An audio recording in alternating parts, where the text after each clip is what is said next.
Gandang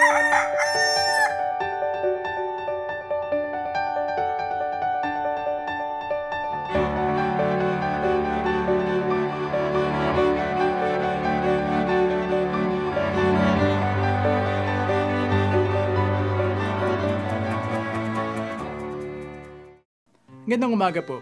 Salubungin po natin ang bagong umaga. Tayo po yung magkapet, pandasal. Nung bata pa po ako, may napanood po akong pelikulang comedy na ang pamagat ay Oh God. Ang Diyos daw po ay nagpakita sa isang ordinaryong empleyado sa isang supermarket. Pinagkalooban ng empleyado ng isang mahalagang mensaheng dapat niyang ipamalita sa buong mundo. At nang sinubukan ngang gawin niya iyon, halos mabaliw-baliw na siya, subalit tila wa-epek pa rin ang kanyang mensaheng hatid sa mga kapwa. Dahil sa pagod at sama ng loob sa mahirap niyang misyon, napabulalas daw sa Diyos ang empleyadong ito. Ang sabi po niya, ay nako, dahil sa pangangaral ko ng mensahe mo, malapit na tuloy akong masisante dito sa trabaho ko sa supermarket. At ang naging pabirong sagot naman daw po ng ating Panginoon, ano ka ba naman? Di ba't good deal na rin yun? Mawawalan ka nga ng trabaho, maliligtas mo naman ang mundo. At doon biglang natauhan ang empleyado.